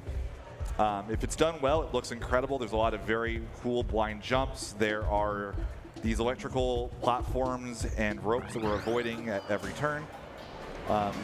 Annoyingly, though, we have to start off with this little segment. Right here, we're going to go hit this, jump in here, grab this rope, pull this to spawn our way through. We have to unfreeze this area. And every time you do this individual level speedrun, you have to do this segment again, which is always really annoying. So right here, we're going to try to time that, which I did not do properly. Roll through there.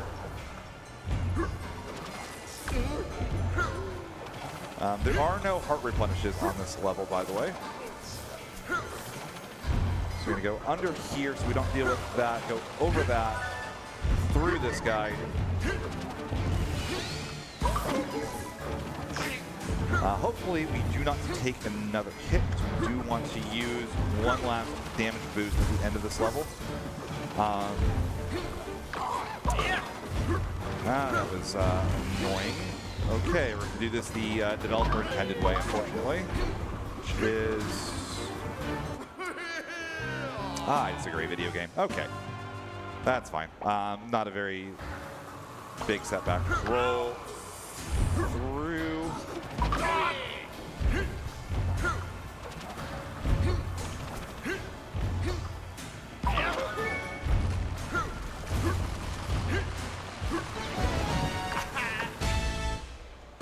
And into the barrel.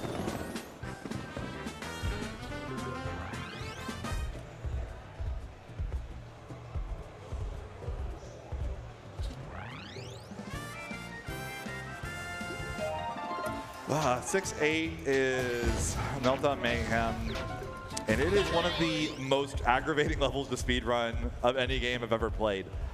This level has a huge case of hurry up and wait, where you want to go as fast as you can, and then you have to stop. And if you don't stop at the right times, you will just straight up die. You'll see what I mean in just a little bit. So we're going to go bang the drum 3 times to start the level. So we have to have Rambi for the entire level, otherwise we can't complete it. But you're going to see exactly what I mean in just a little. So we're going to bop this. It's going to give us a nice little platform to run across. Through here, we're going to go jump. Again, we have to slow it down. If we go too fast on any of these, there is no platform to keep going.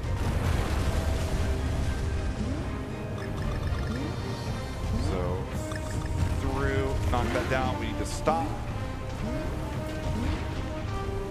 Wait again for that next platform to drop. Jump through the Rambi boxes there, through the Rambi things here. I always go a little slow here because you have to wait for these cannons to fire manually.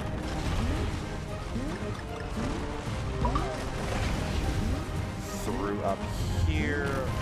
Bop that, knock the snowball into the lava, jump into the barrel here, have to wait, go jump, run right through, create another platform, jump across to the pig. Have to wait again. If I jump too soon there, I will just jump right into the lava and die. I can't even use Rambi as a third jump, because if I lose Rambi, I can't jump through these. Wait just a tiny bit on that platform, bop that platform. Wait there, run through there. Cannot fire this cannon until those platforms in front of us are go. Every single runner has lost PBs to accidentally firing the cannon too quickly. Run right on through this last segment. Hit the Rambi down there, into the bananas, knock the snowball into that. 1 jump, 2 jumps, 3 jumps into the barrel, and into the end barrel we go. All right, into the final boss we go. Looks like I'm gonna go slightly overestimate. I think since I started running this game, my Switch has actually gotten worse loads, unfortunately. I had a memory card like just straight up crash on me in it recently, so I'm assuming that's part of what it is. This run has not been too bad for marathon standards. Final boss is Frederick. This is Spike put it the best. Good friend, Spike Vegeta, well-known runner of this game. This boss is not difficult to do. However, this boss is very easy to make a mistake and lose a lot of time on. The comparison that we always make is if you watch a lot of Mario 64 speedruns, it's kind of like a Bowser throw. Always take a pot shot there, see if you can catch it early. No reason not to. This first phase, he's going to go run across 3 times. You need to bop him 3 times. We're going to stand right in the middle.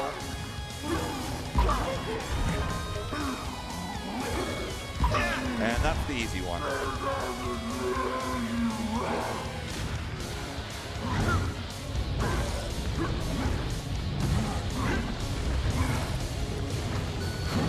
All right. I'm going to pull out his horn. And you're going to fight these ice dragons. And these have, you know, obviously I have to dodge them, not get hit. But you're also going to notice that now every single one of these platforms has a layer of ice on top. That is correct. We are now having to do all of those hits with ice physics.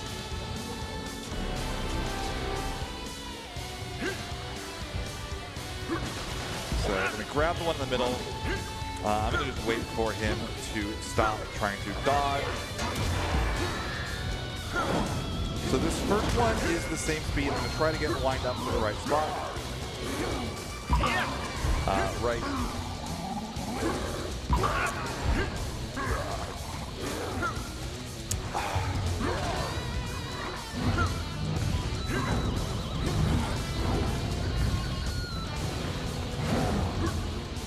A little annoying. Yeah, that second phase, he speeds up on each charge slightly.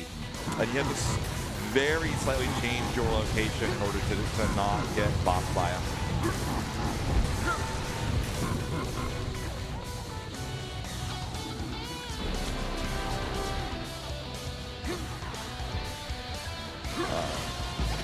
Fortunately, phase 3 is also one of the longer phases to lose time on. Go bop him again.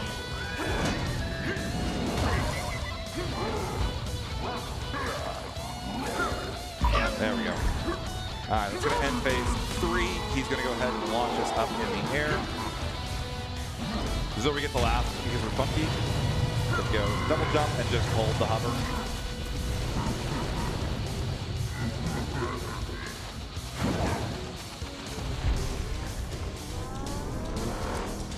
So we're going to go ahead and re-ice all the platforms. You'll notice that whenever he knocks them into the lava, they do lose the ice on top. He wants to make sure that we have as much ice physics as possible.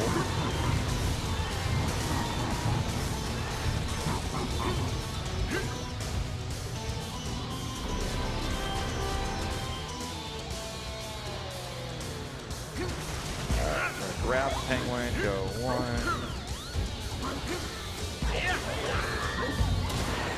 All right, and here we go. This last phase, we want to be about right here. We're going to be running faster through.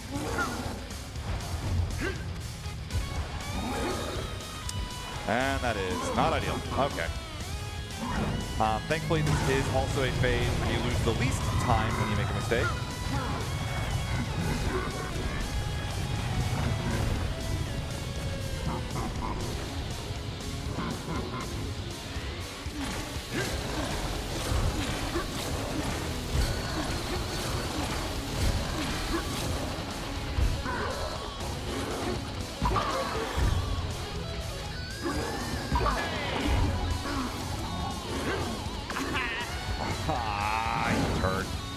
Okay. I'll say time counts when I do the punch at the end. So be ready on time in just a little bit.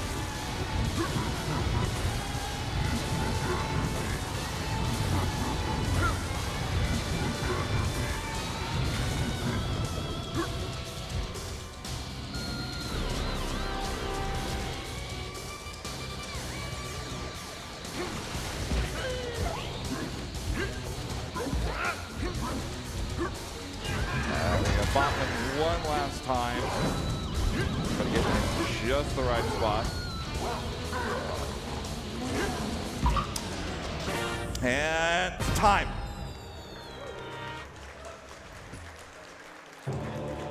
$134.46. All right. Let's go ahead and leave. The end credits of this game take a very long time, even though the music is incredible. And we do need to get that incentive shown off here. So we're going to go ahead and close the game, reopen it, so we don't have to sit through it. So you all generously donated for me to do the K stages. These are really, really difficult. So it may take me one try or so to get each of these completed. But these are the bonus levels that you get when you get all of the Kong letters in each of the worlds. They are required for the 100% speedrun of this game. And we're going to go do them in order. So this is Swinger Flinger. This is the K stage for World 1.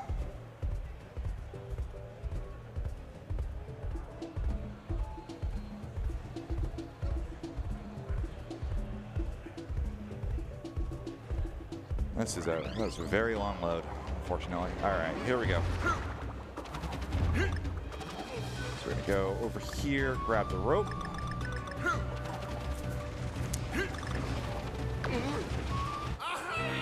Okay. Need one try to get my sea legs back under me.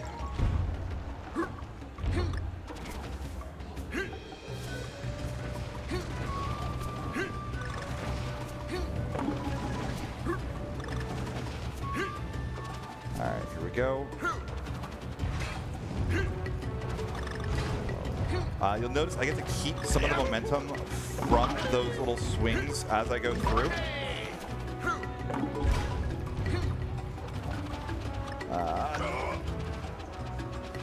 I disagree, video game. All right.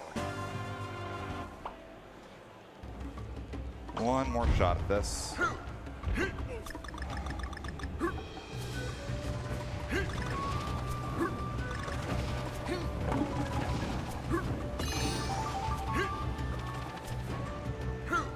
All right, so right here, that platform is going to fire.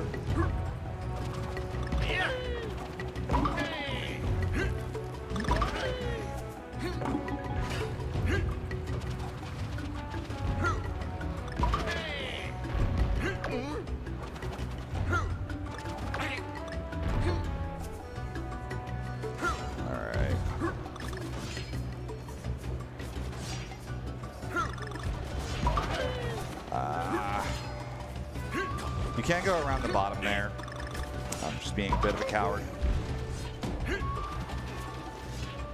And grab that. So right here, this is nice and easy. You just have to go hold up and to the right, jump over on occasion.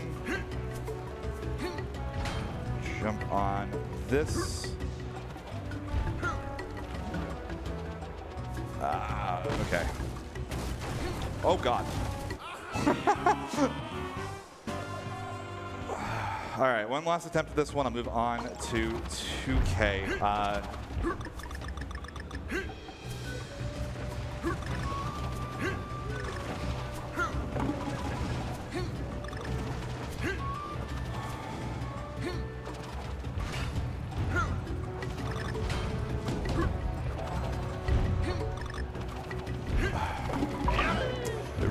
The momentum from those platforms is really funky. All right. That one attempt that I got really close, or that I got really deep on, I was literally at the end and just missed the last rope, unfortunately. So we're gonna go ahead and move on to 2K. This is one of my favorite levels in the entire game. This is Bopopolis. The whole concept of this level is it's just a bunch of enemies floating in the air that you get to bounce off of to go on your way through.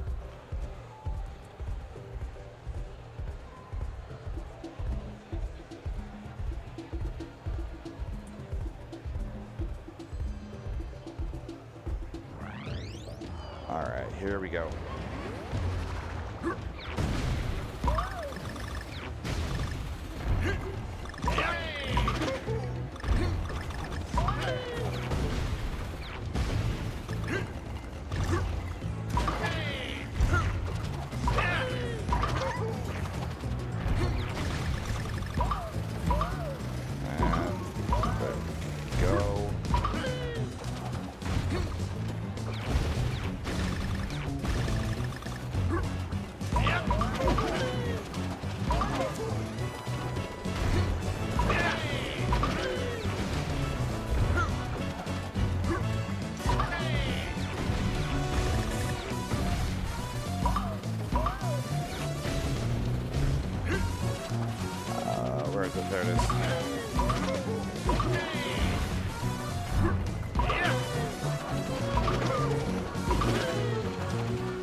go. First try.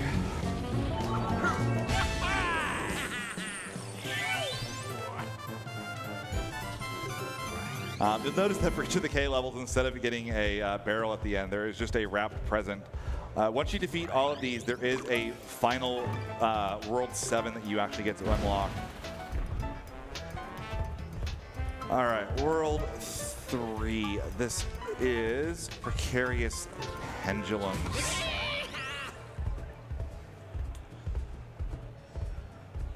So this level's gimmick is there's a bunch of little swings that have platforms that you're supposed to kind of jump across.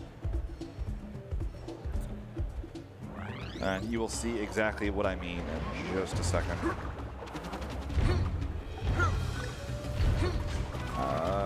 Come on.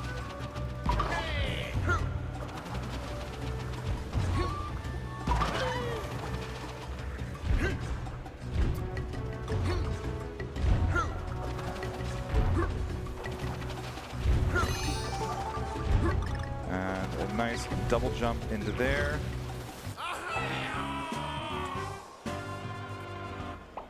I forgot about that barrel. All right, let's do this.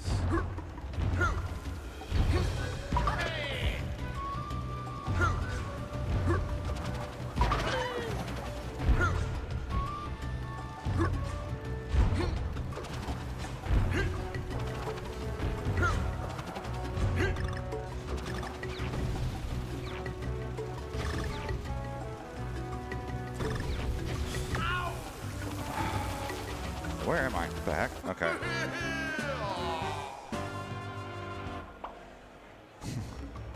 Shout out to messing up the easy stuff sometimes. All right, here we go. I got it this time. Here we go. One. First pendulum, second pendulum, flop penguin, over there, onto the pendulum. Wait for that one. Over here, wait for that one. This one goes right there, go right in, wait.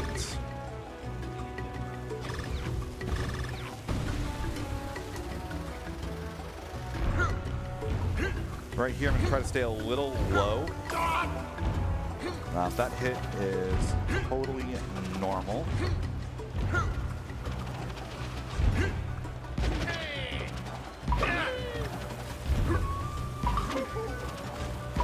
Take this a little bit slow just to make sure.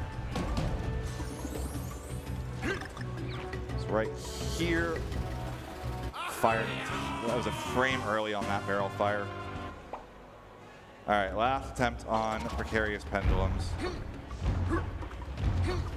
Ugh, I have spent hours practicing these two, and they're just not cooperating with me.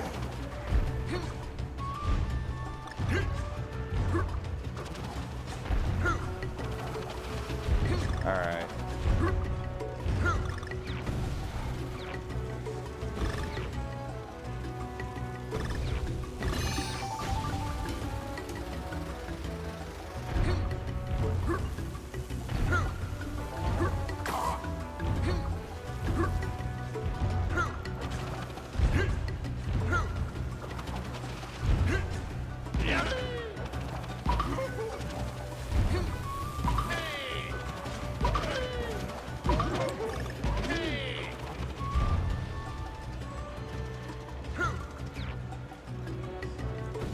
There we go. Got to skip a full barrel right there. So we're gonna go right here. I'm gonna go ahead and use Funky to make this a little bit easier.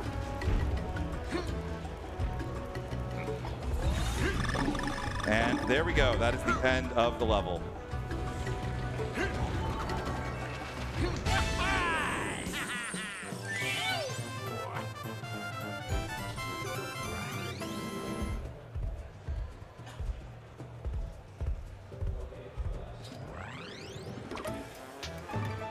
All right, Sea Breeze Cove. Oh, this stage. Oh, come on. Not that way. This level is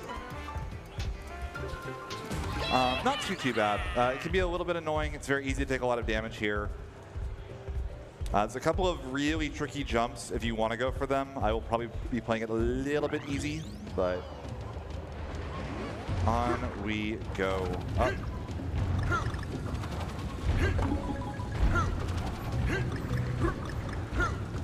Roll right through that. Through there. I'm going to take this a little bit slow over here.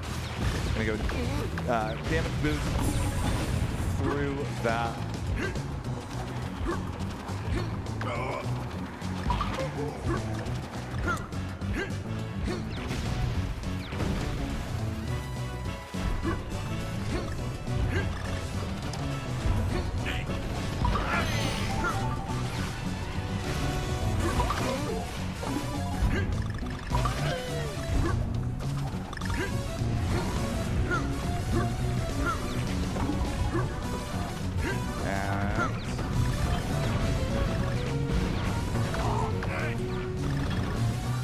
There we go, first try.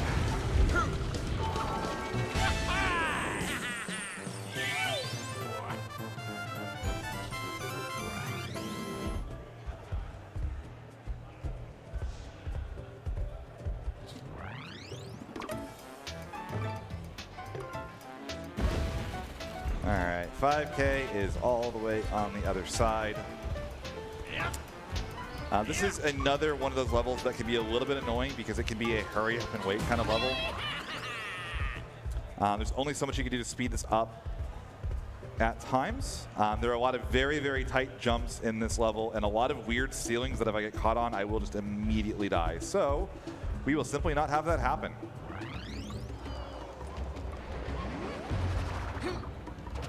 See right here, the gimmick here is these platforms, when they go over the yellow section, they're going to flip up.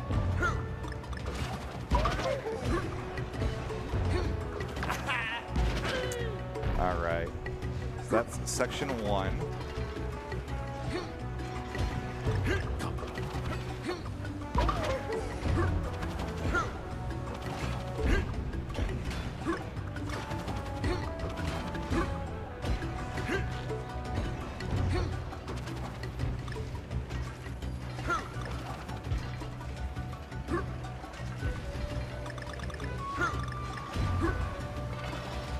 This area is really funny. You just have to kind of wait for these platforms to cycle through.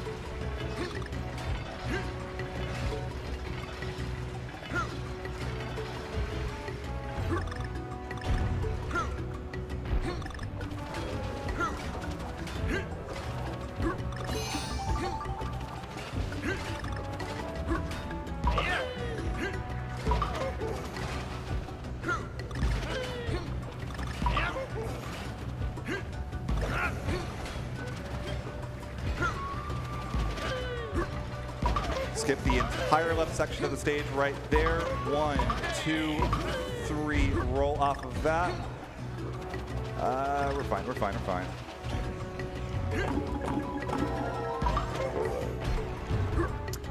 And there we go, first try again. That was actually the one I was most nervous about, I'm not gonna lie. And we have one last bonus stage. Again, thank you all so much for all of your generous donations. It was really awesome that we've gotten to 10K over the course of this event. What's up next after this, so the people know? We have the Simpsons game, all-time challenges, run by Ticker. All right, here is the last K stage. This is Slippery Spikes. This level is all about ice physics everywhere. And the entire top and bottom of the stage is spikes at all times. Thankfully, if I do make a mistake, this is one of the less punishing ones, thanks to the fact that I am Funky Kong. I could just kind of jump along the bottom. All right, so I'm gonna go wait for this to drop. Wait for it to drop again. Go through, roll through, bop off that, grab the heart over here.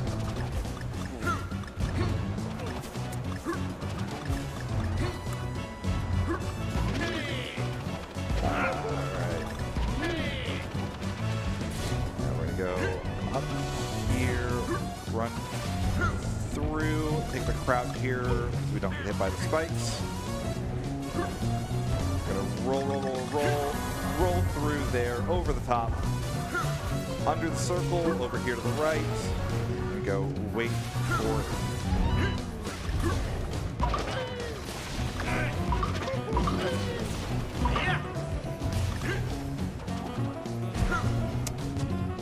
Gotta wait for this guy right here, over.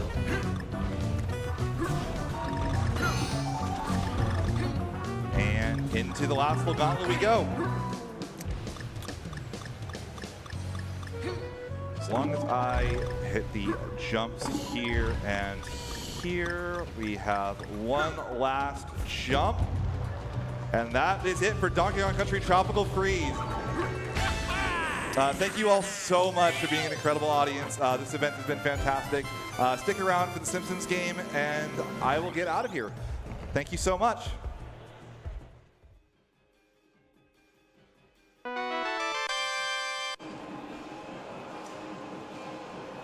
Well done, Ghoul, for an incredible run.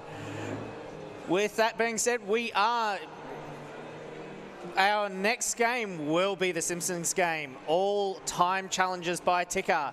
For anyone who is in the audience or in Twitch chat, now's the time to get up, have a stretch, hydrate, because we need to make sure we keep ourselves hydrated. With that being said, I do also have a couple of donations that were added during the last bits of those runs. We have a $15 anonymous donation to put towards the audience incentive. And we also had a $40 donation from Nico Sir saying, if we are that close to the incentive, please put this to finishing off the audience participation in Rumble Roses, which that was only $20 of that gone into that. And then they said, anything left over goes to saving Jock in Deus Ex. Speaking of the Rumble Roses incentive, that incentive has now been met. We do have another incentive for Rumble Roses, Pick the Fighter. We have no donations for that as of yet. So if you would like to see a particular one, being Miss Spencer, Dixie Clements, Candy Cane, or Bloody Shadow, please put your donations towards that. For another run later on down the night, being the last run of the night, we have the Chrono Cross Radical Dreamers Edition Name Surge. Name the main character of the game, 12 character limit. We had a $10 donation for Kite, and then we also had another incentive for that, being a donation goal of Showcase Dario Super Boss. Showcase one of the game's optional Super Bosses, Dario, without the use of an item that trivializes the fight.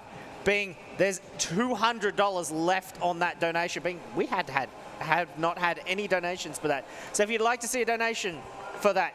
Speaking of donations, we are raising money for Game on Cancer, a charity which funds early career cancer researchers who are working across all areas of cancer research.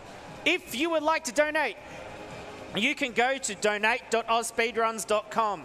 That is donate.ausspeedruns.com. Or if you are here in the audience, if you haven't already gotten up to stretch, if you had an extra bit of cash that you would like to donate, you can also donate it over at the runner's desk to the side here. And if you do want an incentive met, please put it into the donation comment so that we can keep track of it. And for anyone who does not know that is joining us within the Twitch chat, all Twitch revenue we receive throughout the event will also be given to Game on Cancer, which includes bits and subscriptions to the channel. This is as another way to support Game on Cancer. For anyone who does not know, AusSpeedruns is participating in Penny Arcade Pin Quest. So if anyone here is within the audience, you can purchase the Speedle Pin. you may do so in person by going to our donation table. There's a lot of things that you can do over at the donation table. All proceeds from those sales will go towards Game on Cancer.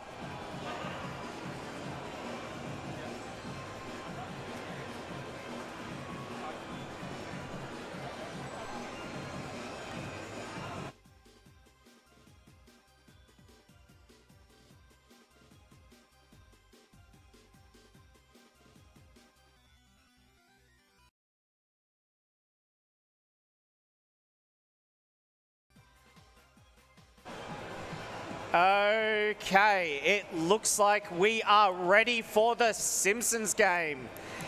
Take it away, Ticker. Nope, never mind. Not ready. I got the thumbs up, but no longer. With that being said, I do have a donation from It's Ducky. Just some spare change of $50.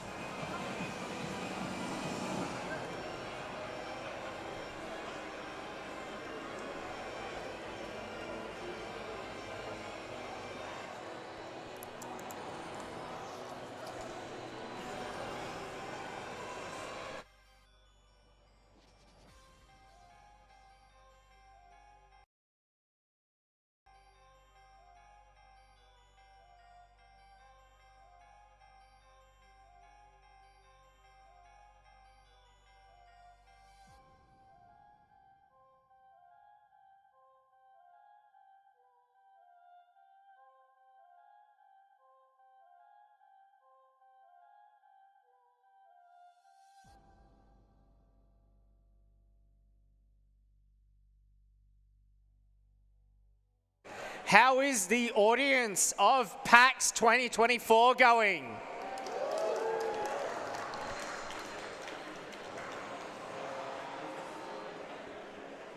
They're just doing some few final checks before they're ready to go. Speaking of which, I've gotten the thumbs up. Hopefully take two. So, with that being said, let's take it away with the Simpsons game. Ticker